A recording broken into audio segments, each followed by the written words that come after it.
వేసి మనం వేసుకున్న వీటినన్నీ బాగా కలపాలి. బాగా కలిపితేనే మిక్స్ అవుతుంది. అది మొత్తం లోపల మొత్తం కలిసేలా కలపాలి. ఏ విధంగా అంటే చూపిస్తా చూడండి. మొత్తం ఈ విధంగా కలపాలి. చూడండి ఎలా ఉందో.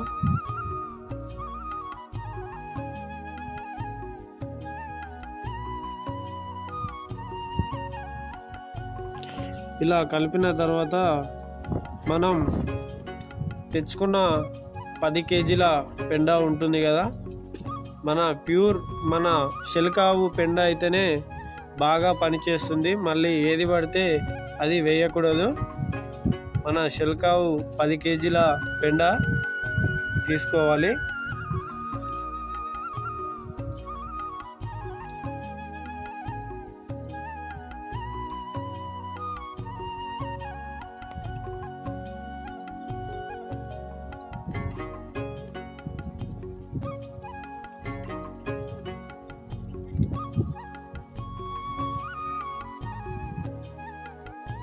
తీసుకున్న తర్వాత నెక్స్ట్ వచ్చేసి మన ఆవు మూత్రం, మన శెలకావు మూత్రం అయితేనే బాగా పనిచేస్తుంది.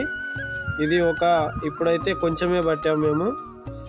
ఇంకొక 10 లీటర్ల వరకు ఆవు మూత్రం పోయాలి డ్రమ్లో.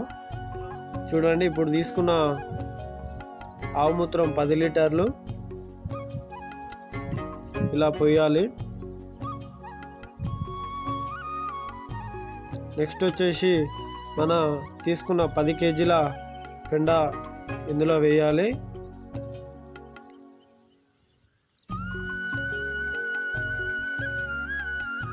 అలాగే నెక్స్ట్ వచ్చేసి పిండి, శనగ పిండి మేమైతే 2 కేజీలు తీసుకొచ్చాము.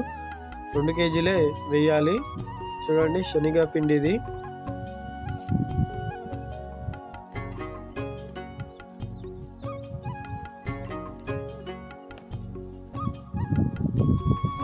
ఇది వేసుకున్న తర్వాత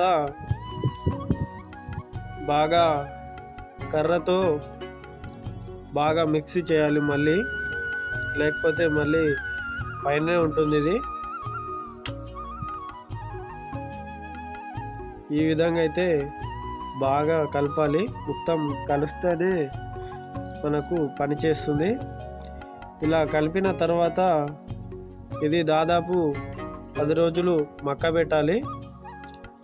మక్కబెట్టిన తర్వాతనే మనం చేను నాటినాక ఇది చల్లాలి.